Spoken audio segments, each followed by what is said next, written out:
ओम श्री गुरुदेव दत्त.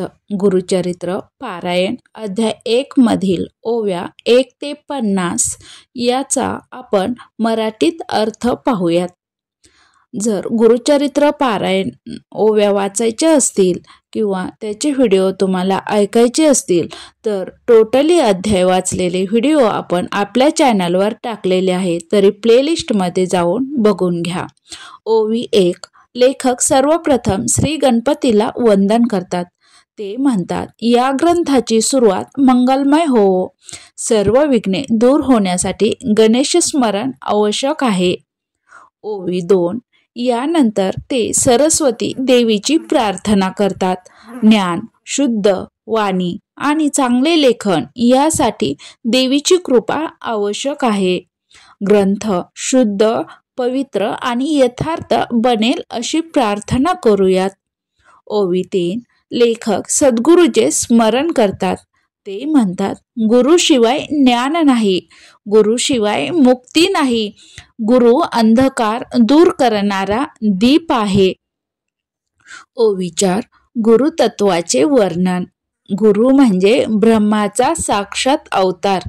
गुरु म्हणजे ब्रह्माचा म्हणजे देवाचा साक्षात अवतार. गुरुच्या कृपेनेच जीवाला जीवनाची खरी दिशा मिळते. गुरुने सांगितला मार्ग म्हणजेच सत्याचा मार्ग होय. गुरुने सांगितलेला मार्ग म्हणजे सत्याचा मार्ग होय. गुरुचे खूप असे महत्त्व पटवून दिलेले आहे. ओवी 5. येथे लेखक सांगतात की कळी काळात मनुष्य संकटांनी भरकटतो. कधी काळात मनुष्य संकटांनी भरकटतो, पाप विकार वाढतात, मन अस्थिर होते. अशा वेळी गुरुभक्तीच सुरक्षित आश्रय आहे. जेव्हा संकटात असेल तेव्हा गुरुभक्तीच आपल्याला सुरक्षित आश्रयाला नेऊ शकते. ओवी 6. गुरुचरित्र वाचणाऱ्याचे पाप नष्ट होतात, भय दूर होते, मनशांती प्राप्त होते. ग्रंथश्रवण सोय दत्तगुरूचे आशीर्वाद आहे. ओवी 7. लेखक म्हणतात, या ग्रंथात दत्तावताराच्या अद्भुत लीला आहेत. श्रीपाद श्रीवल्लभ आणि श्रीह नरसिंह सरस्वती या दोघांचा दैवी चरित्र यामध्ये वर्णन केलेलं आहे. श्रीपाद श्रीवल्लभ आणि श्री नरसिंह सरस्वती या दोघांचं दैवी चरित्र यामध्ये वर्णन केलं आहे. ओवी 8. गुरुचरित्र पारायण ऐकल्याने मनातील शंका, भीती, दुःख दूर होते. भक्ताला योग्य मार्ग दिसू लागतो. गुरुकृपा सहज प्राप्त होते. संकटातून मुक्ती मिळते. लेखक सांगतात, हा ग्रंथ फक्त कथा नसून जीवनाला रूपांतरित करणारा दिव्य आध्यात्मिक मार्ग आहे. जो याला श्रद्धेने वाचतो त्याचे जीवन मंगलमय होते. ओवी 10. पहिल्या अध्यायाचा निष्कर्ष. गुरु देव आणि देवीचे स्मरण करून आता ग्रंथरूपी पवित्र यात्रा सुरू होते. वाचक श्रवण करणाऱ्या भक्ताला आवश्यक गुरुकृपा लाभते. जरी तुम्हाला वाचता येत नसेल तरी श्रवण म्हणजे ऐकणे, तरी ऐकावे, गुरुकृपा लाभते. या पहिल्या 10 ओव्यामध्ये लेखक गणेश, सरस्वती आणि गुरुदेव दत्त यांना नमस्कार करून ग्रंथाचे पुण्य वर्णन करतात. गुरुचे महत्त्व, कळी काळातील संकटे, गुरुचरित्राचे फायदे आणि दत्तावताराचे महात्म्य याचे सुंदर वर्णन पहिल्या 10 ओव्यामध्ये येते. हा ग्रंथ सुरू करताना भक्ताने श्रद्धा, भक्ती आणि शांत मनाने वाचन करावे. वाचन करता येत नसेल, वाचन जमत नसेल तरी ऐकावे, शांतचित्तेने ऐकावे असे मार्गदर्शन येथे दिलेले आहे. ओव्या 11. लेखक सांगतात की हा ग्रंथ अतिशय पवित्र आहे आणि त्याचे वाचन करताना मनात शुद्ध भावना असाव्यात. कोणताही गैरसमज नसावा. निस्वार्थ मनाने वाचावे. श्रद्धा, भक्ती आणि गुरुवर पूर्ण विश्वास असेल तर वाचणाऱ्याला या ग्रंथातून मोठे पुण्य मिळते. ही कथा साधी नाही, ती गुरुकृपेच्या अनुभूतीने भरलेली आहे. ओवी 12. येथे सांगितले आहे की गुरुचरित्राच्या कथाचा प्रभाव अगदी दिव्य आहे. ही कथा ऐकली किंवा वाचली की मनातील अंधार दूर होतो, पापाचा नाश होतो, घरातील अशांतता कमी होते, मन अधिक शांत, स्थिर आणि पवित्र होते. गुरुचरित्र म्हणजे जीवाला आध्यात्मिक दिशा देणारी दिव्य औषध असल्याचे वर्णन आहे. गुरुचरित्र अध्याय हा गुरुचरित्र पारायण हे खूप महत्वाचं आहे आणि आपल्या जीवनाला नवीन दिशा वळण देणारं आहे, मन शांत करणारं असं पारायण आहे. लेखक सांगतात की गुरु हा सर्वश्रेष्ठ आहे, कारण गुरुच चुकलेल्या जीवाला योग्य मार्ग दाखवतो. मनुष्य कितीही अडचणीत असला तरी गुरुची कृपा त्याला सुरक्षिततेकडे घेऊन जाते. गुरुची कृपा म्हणजे तरी काय हो? गुरुची कृपा म्हणजे सर्व संकटावर एक अदृश्य कवच आहे. गुरु योग्य दिशेवर मार्ग दाखवणारा आपले देव आहेत. इथे दत्तावतार कसा आणि का अवतरला याचा आधार दिला आहे. तपचर्या, भक्ताची आर्तहाक आणि धर्माचे रक्षण यासाठी दत्तात्रेयाचा अवतार पृथ्वीवर येतो. दत्तावतार हा केवळ चमत्कारासाठी नाही, तर जीवाला मोक्ष मार्ग दाखवण्यासाठी अवतरतो. ओवी 15 लेखक सांगतात, या ग्रंथातील कथा ऐकली की मनात पवित्र भावना रुजतात. अहंकार, लोभ, राग, स्वार्थीपणा याचा नाश होतो. मन भक्ती मार्गाकडे वळते. हा ग्रंथ म्हणजे जो वाचेल किंवा ऐकेल त्याचे जीवन बदलणार असं आहे. ओवी 16 या ओवीत सांगितले आहे की गुरुचरित्र ऐकण्याचे फळ अतिशय महान आहे. रोग दूर होतात, गृहकलह कमी होतो, व्यवसाय नोकरीतील अडचणी हलक्या होतात, नकारात्मक शक्ती दूर जातात, मनाला साहस, धैर्य व आधार मिळतो. हे फळ गुरुच्या कृपेनेच प्राप्त होते. ओवी 17 येथे लेखक म्हणतात, मी या ग्रंथातील कथा सांगणार आहे, पण त्या माझ्या नाहीत, त्या गुरुदेवांनी मला प्रेरणेने सांगायला लावल्या आहेत.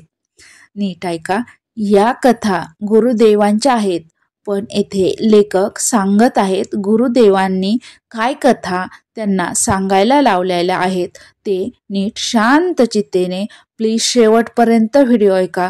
खरोखर तुमच्या जीवनाला नवीन दिशा, नवीन वळण, तुमचं मन शांत करणारे काहीही विचार असू द्या डोक्यात, तरी नव्या युगाने, नव्या विचाराने तुमचं आयुष्य सुंदर होऊ शकतं आणि शांतमय होऊ शकतं. म्हणजेच लेखक स्वतःला फक्त गुरुची वाणी पोचवणारा दूत मानतात. अहभावाचा त्याग, अहंकाराचा त्याग आणि गुरु प्रत्येक नम्रता सांगितले आहे. ओवी 18 येथे श्री गुरुदेव दत्ताच्या महिम्याचे वर्णन आहे. त्याची कृपा किती व्यापक आहे बघा, कशी सर्व पापे क्षणात नष्ट करते आणि जीवाला सुरक्षितता देते हे सांगितलं आहे. या ओवीमध्ये आपल्या जीवनातील कसे पापे नष्ट होतात आणि जीवाला आपल्या कशी सुरक्षितता भेटते हे सांगितलं आहे. दत्तगुरूंची कृपा खूप मोठी आहे, त्यांचं महात्म्य खूप मोठं आहे. दत्तगुरूंची कृपा म्हणजे कारणाशिवाय प्रेम, अडचणीत आश्रय आणि संकटात रक्षण करणं, म्हणजे भक्ताचे संकटात रक्षण करणं. ओवी 19 या ओवीत म्हटले आहे, गुरुविना कोणता मार्ग? गुरुविना वाचणारा जीव भटकतो. गुरुशिवाय दुसरा मार्ग नाही. गुरु हा जीवनाचा दीपस्तंभ आहे, आपल्या जीवनाचा आधार आहे असं सांगितलेलं आहे. त्या गुरुच्या कृपेने जीवाला ज्ञानप्रकाश दिसतो. गुरुला पूर्ण शरण गेल्यावर अज्ञानाचा अंधार नष्ट होतो. ओवी 20 या ओवीत लेखक ग्रंथ सुरू करण्याची परवानगी मागतात. ते म्हणतात, हे गुरुदेव, लेखक म्हणतात, हे गुरुदेव, तुमच्या आज्ञेने आणि आशीर्वादानेच मी हा पवित्र ग्रंथ म्हणजे गुरुचरित्र ग्रंथ वर्णनास सुरुवात करीत आहे. या ग्रंथाने सर्व जीवांचे कल्याण व्हावे. ही ओवी म्हणजे ग्रंथाची पवित्र सुरुवात आणि गुरुला समर्पण. ओवी 11 ते 20चा एकत्रित सारांश बघूयात. या ओव्यात लेखक सांगतात, गुरुचरित्र हा साधा ग्रंथ नाही, तो गुरुकृपेचा प्रसाद आहे. त्याचे वाचन मन आणि घर दोन्ही शुद्ध करते. त्या ग्रंथाचे वाचन आपले मन आणि घर दोन्ही शुद्ध करते. दत्तावताराचा महिम्य, गुरुची कृपा आणि कळी काळातील संरक्षण याचे सुंदर वर्णन दिसते. गुरुशिवाय जीवन अधुरे आहे.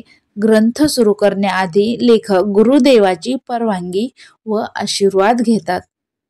ओवी 21. या ओवीत लेखक सांगतात की भक्ताने गुरुचरित्र वाचताना किंवा ऐकताना मन स्वच्छ, शांत आणि भक्तिपूर्ण आणि निस्वार्थ ठेवावे.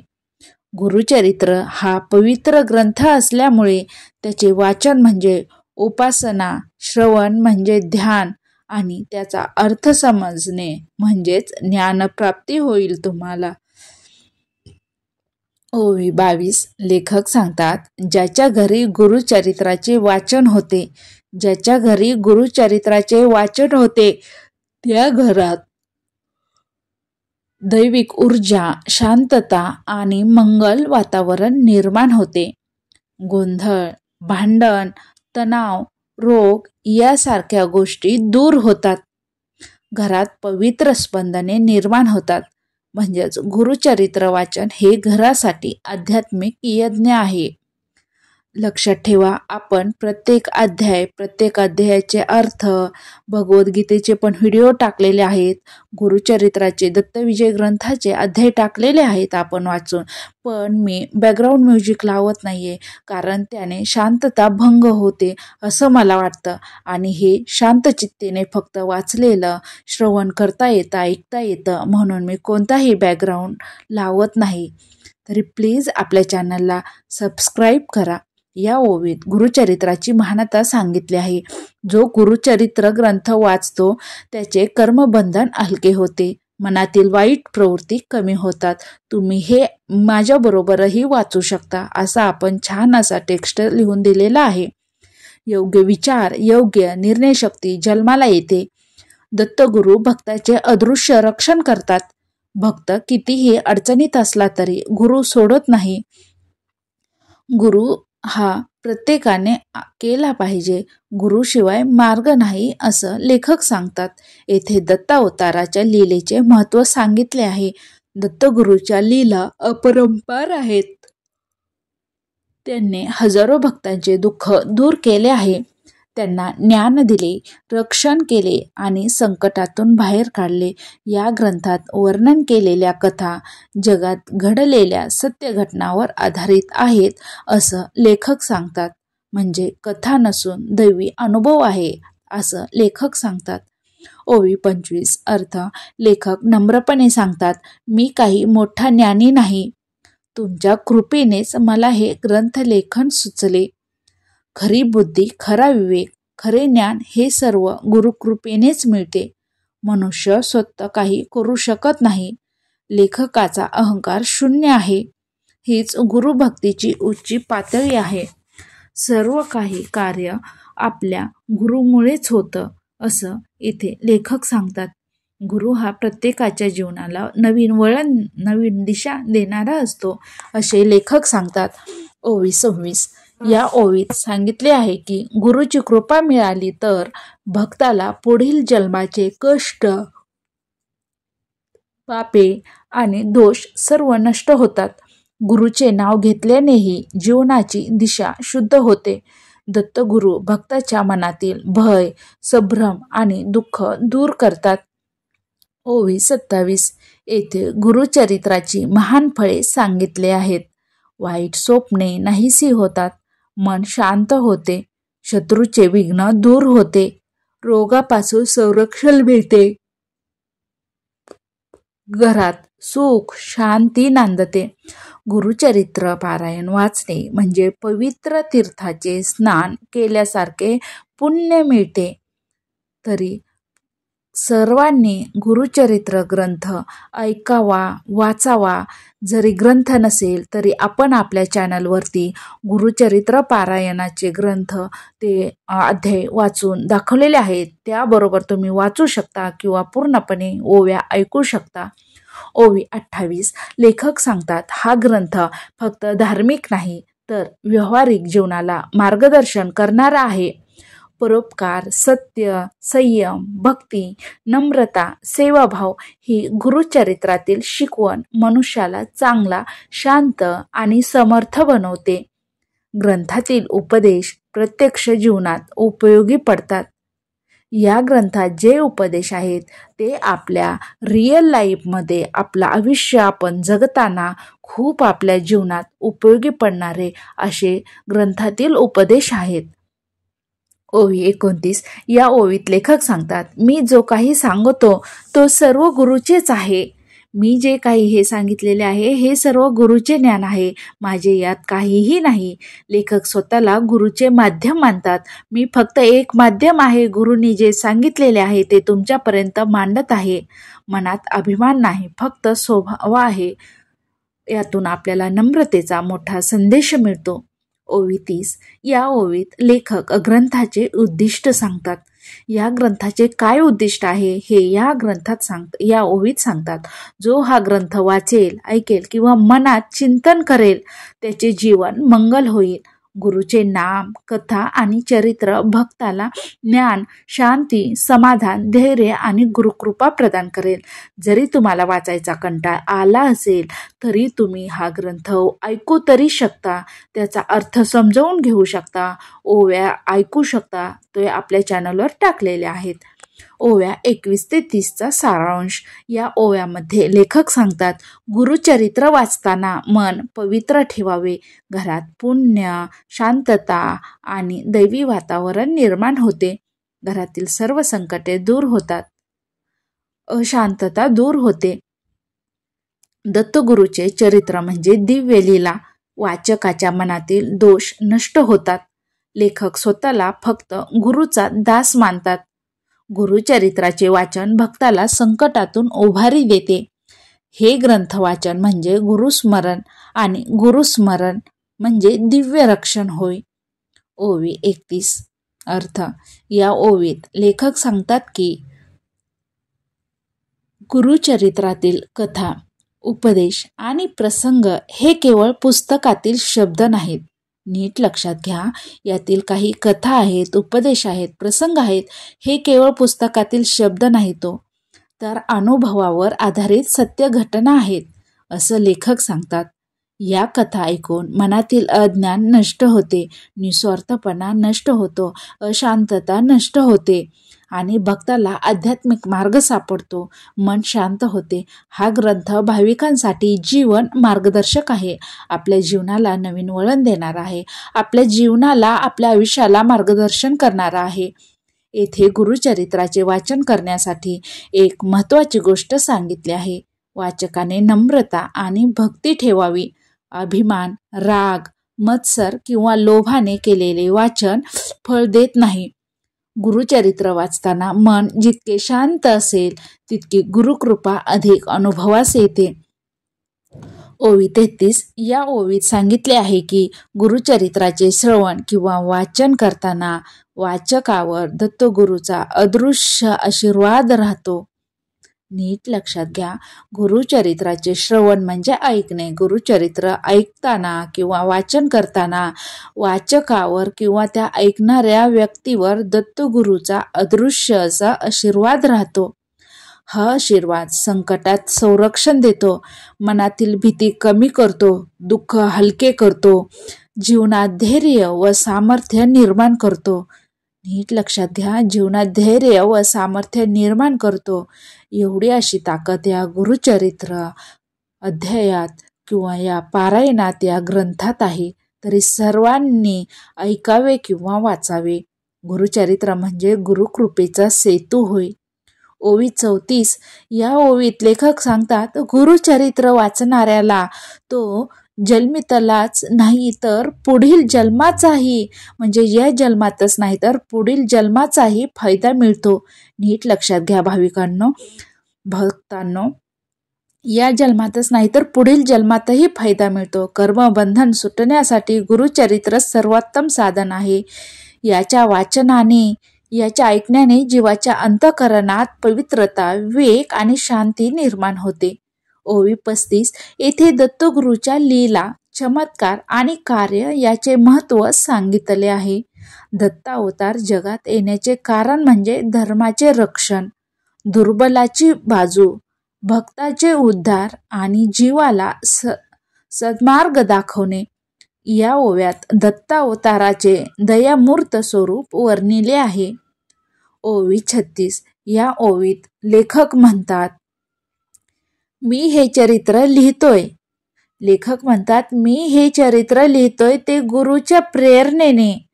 माझ्याकडे अशी शक्ती नाही. लेखकाची ही नम्रता सांगते की गुरुशिवाय मनुष्य काहीही करू शकत नाही.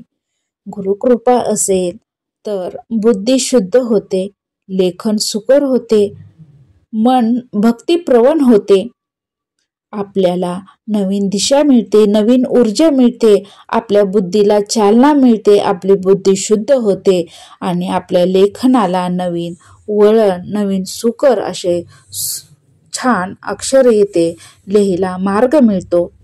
ओवी 37 येथे वर्णन आहे गुरुचरित्राचे वाचन करताना मनात जो भक्तिभाव तयार होतो तोच या ग्रंथाचे खरे फळ आहे. भक्तिभावाची वाढ म्हणजे पापाचा नाश, सद्गुणाची वाढ.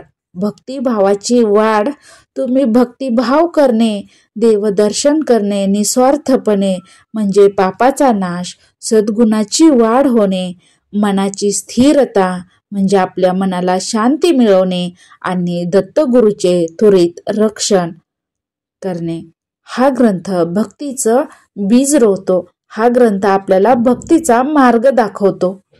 ओवी 38 या ओवीत सांगितले आहे की गुरुचरित्र ऐकताना श्रद्धा नसेल तर फळ मिळत नाही. हे गुरुचरित्र ऐकताना निस्वार्थ मनाने, शांत मनाने, श्रद्धा ठेवून वाचावे तरच फळ मिळतं असं लेखक सांगतात. श्रद्धा हीच गुरुपर्यंत पोहोचण्याची मूलभूत किल्ली आहे, चावी आहे. श्रद्धायुक्त मनाला गुरु लगेच स्वीकारतात. श्रद्धा आणि भक्ती हेच वाचनाचे पुण्य वाढवतात. ओवी 39 येथे सांगितले आहे, जो गुरुचरित्राचा अर्थ समजून वाचतो, जो गुरुचरित्राचा अर्थ समजून वाचतो त्याचे जीवन अधिक प्रकाशित होते. ज्ञान, विवेक आणि बुद्धी या तिन्हीची वाढ होते. या ग्रंथात आध्यात्मिक आणि व्यावहारिक दोन्ही प्रकारचे मार्गदर्शन आहे. ओवी 40 ओवी 40च्या अर्थामध्ये सांगितलेलं आहे, लेखक गुरुचरित्राचे वर्णन सुरू करण्याआधी गुरुदेवास नम्रतेने वंदन करतात, म्हणजे नमस्कार करतात. ते म्हणतात, हे गुरुदेव. लेखक म्हणतात, हे गुरुदेव, या ग्रंथाने सर्वांचे हित व्हावे. ही ओवी म्हणजे ग्रंथाची पवित्र पूर्तता आणि मंगलारंभ आहे. ओवी 31 ते 40चा सारांश पाहूयात. या ओव्यामध्ये सांगितले आहे, गुरुचरित्रातील कथा सर्व सत्य अनुभवावर आधारित. वाचन नम्रतेने, श्रद्धेने आणि शांततेने करावे. वाचकावर दत्तगुरूचे अदृश्य रक्षण असते. वाचनामुळे कर्मबंधन हलके होते. गुरुच्या प्रेरणेनेच लेखन शक्य आहे. गुरुशिवाय कोणतीही गोष्ट अशक्य आहे असं लेखक येथे सांगतात. भक्तिभाव वाढल्यावर जीवनात प्रकाश येतो. भक्तिभाव वाढल्यावर जीवनात प्रकाश येतो.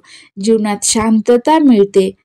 शांतता मिळाली की आपल्या जीवनात प्रकाश मिळायला सुरुवात होते. गुरुस्मरणाने कल्याण होते आणि जीवन मंगल बनते. ओवी 41 या ओवीत लेखक सांगतात की गुरुचरित्राचे वाचन, श्रवण किंवा चिंतन हे तिन्ही अत्यंत पवित्र आहेत. काहीही करा तुम्ही, यापैकी वाचन करा, श्रवण करा, चिंतन करा. ह्या तिन्ही गोष्टी अत्यंत पवित्र आहेत, मन शांत करणाऱ्या आहेत. जो भक्त नियमितपणे या ग्रंथाचे वाचन करतो त्याच्या आयुष्यात दैविक संरक्षण आणि शांतता वाढते. गुरुचरित्र म्हणजे साधकासाठी आध्यात्मिक ऊर्जा निर्माण करणारा दिव्य असा स्रोत आहे. ओवी 42 येथे सांगितले आहे की गुरुचरित्र हे दत्तगुरूचे चरित्र असल्यामुळे ते वाचणे म्हणजे स्वतः श्री दत्तगुरूशी संपर्क साधल्यासारखे आहे. नीट लक्ष द्या, हा ग्रंथ वाचणे म्हणजे स्वतः श्री दत्तगुरूशी संपर्क साधल्यासारखे आहे. दत्तगुरूंची महती, कृपा आणि उपदेश या ग्रंथातून थेट भक्ताच्या मनात उतरतात. हा ग्रंथ गुरुस्पर्श देणारा मानला जातो. भक्तांनो, हा ग्रंथ गुरुस्पर्श देणारा मानला जातो. ओवी 43 या ओवीत लेखक म्हणतात, गुरुचरित्राचे वाचन म्हणजे आध्यात्मिक शुद्धीकरण करणारा महायज्ञ असा ग्रंथ होय. या यज्ञात मन शुद्ध होते, विचार पवित्र होतात. नीट लक्ष द्या, मनही शुद्ध होते आणि आपले विचार पवित्र होतात. भावनातील कल्मश निघून जातो. ध्यान, जप आणि तप या तिन्हीचे फल या ग्रंथातूनच मिळते. ध्यान धारणा करायला लागतो, आपण भक्ती मार्गाकडे वळतो. ओवी 44 या ओवीत दत्तगुरूंच्या कृपेची शक्ती वर्णिली आहे. गुरुवर श्रद्धा ठेवून गुरुचरित्र वाचणारा कितीही संकटात असला तरी गुरु त्याला सोडत नाहीत. दत्तगुरु भक्ताच्या पाठीशी अदृश्य शक्तीने उभे राहतात. ओवी 45 अर्थ येथे सांगितले आहे की गुरुचरित्र फक्त कथा नाही, तर साधकाला म्हणजे वाचकाला, त्याच्या भक्ताला घडवणारा आध्यात्मिक ग्रंथ आहे. याच्या वाचनाने, ऐकण्याने किंवा श्रवणाने जीवनात शिस्त येते, विवेक जागतो, माणूस योग्य अयोग्य समजू लागतो, निस्वार्थपणा सोडून देतो, भक्ती मार्गाकडे वळतो. हे पुस्तक माणसात जीवन परिवर्तनाची प्रक्रिया चालू करते. ओवी 46 या ओवीत लेखक भक्तांना सांगतात, तुम्ही या ग्रंथाचे श्रवण वाचन ज्या अनुभवाने करता त्यातून गुरु स्वतः मार्गदर्शन करतात. त्यातून श्री दत्तगुरु तुम्हाला स्वतः मार्गदर्शन करतात. श्रोतेच्या मनात उठवणारे प्रश्न, शंका आपोआप सुटतात. हे गुरुचेच काम आहे. त्यासाठी गुरुचीच त्याच्या आपल्यावर कृपा असावी लागते. ओवी 47 येथे सांगितले आहे, जो गुरुचरित्र वाचतो, जो गुरुचरित्र ग्रंथ पारायण वाचतात किंवा ऐकतात, त्याची आत्मबुद्धी जागृत होते. आत्मबुद्धी जागी झाली की वाईट मार्ग सुटतो. लोभ, क्रोध, मत्सर कमी होतात. मनात क्षमा, करुणा आणि शांतता येते. हेच गुरुकृपेचे खरे चिन्ह आहे. ओवी 48 या ओवीत लेखक सांगतात, मला जे सुचले ते गुरुच्या आज्ञेने सुचले. गुरु जे सांगतात तेच मी शब्दबद्ध करून येथे व्यक्त करतो. मी जे तुम्हाला सांगतो ते गुरु जे सांगतात तेच मी माझ्या शब्दात मांडतो आहे. म्हणजेच लेखक स्वतःचे काहीही सांगत नाहीत. संपूर्ण लेखन हे गुरु प्रेरित आहे, गुरुच्या विचारांचे आहे, गुरुच्या मनातील भावना, गुरुचे उपदेश इथे सांगितलेले आहेत. ओवी 49 या ओवीत गुरुचरित्राची महत्ता आणखी सांगितलेली आहे. हा ग्रंथ खूप महत्त्वाचा आहे. याने आपलं जीवन पीडित असतं. हा ग्रंथ रोगनाशक, पापनाशक, भयनाश करणारा आणि संरक्षण कवच देणारा असा हा गुरुचरित्र पारायण ग्रंथ आहे. दत्तगुरूच्या चरित्राचे स्मरण जीवाला आत्मविश्वास आणि धैर्य देणारं असं गुरुचरित्र पारायण आहे. ओवी 50 येथे लेखक ग्रंथ सुरू करण्याची परवानगी घेऊन श्री गुरूंना प्रणाम करतात. ते म्हणतात, हे गुरुदेव, तुमच्या कृपेने मी या दिव्य चरित्राचे वर्णन करीत आहे. या ग्रंथाने जो वाचेल, ऐकेल किंवा स्मरण करील त्याचे कल्याण हो. ही ओवी म्हणजे ग्रंथाचा मंगलारंभ होय. जर तुम्हाला पुढील भाग पाहायचा असेल तर आपल्या चॅनलला लाईक, शेअर आणि सबस्क्राईब करा आणि कमेंटमध्ये सांगा अध्याय 1चा पुढचा भाग पाहिजे का. ओम श्री गुरुदेव दत्त. ओम श्री गुरुदेव दत्त.